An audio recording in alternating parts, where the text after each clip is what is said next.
اعوذ باللہ من الشیطان الرجیم بسم اللہ الرحمن الرحیم رب اشرح لی صدری ویسر لی امری واحلل عقدۃ من لسانی یفقہوا قولی رب زدنی علما رب زدنی علما رب زدنی علما۔ ہمارا آج کا سبق ہے نون کے قاعدے۔ آج ہم نون کے قاعدے پڑھیں گے۔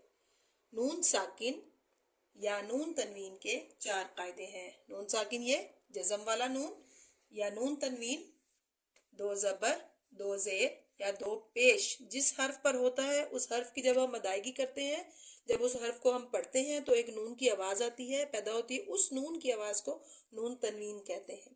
نون ساکن یا نون تنوین کے 4 قاعدے ہیں۔ وہ کون کون سے ہیں؟ نمبر 1 اظہار حلقی، نمبر 2 ادغام کبیر، نمبر 3 اقلاب، نمبر 4 اخفاء حقیقی۔ اب ان کی تفصیل میں آپ کو بتاتی ہوں۔ نمبر 1 قاعدہ اظہار حلقی۔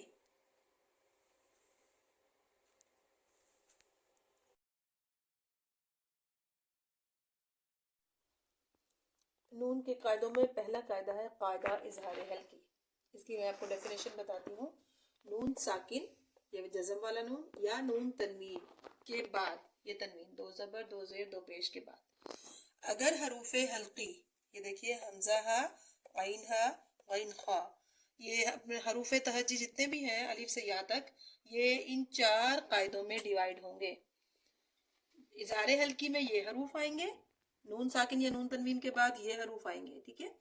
اگر حروف حلقی حمزہ ہا، عین ہا، غین خا میں سے کوئی حرف آ جائے تو وہاں پر اظہار حلقی ہوگا، یعنی نون کو ظاہر کر کے پڑھیں گے، غنہ نہیں ہوگا۔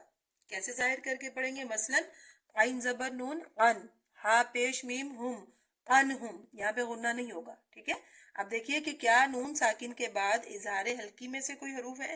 حروف حلقی میں سے یہ دیکھیے ہا آ رہا ہے، یہ ساکن کی مثال ہو گئی، نون ساکن کی مثال ہے ہا میں۔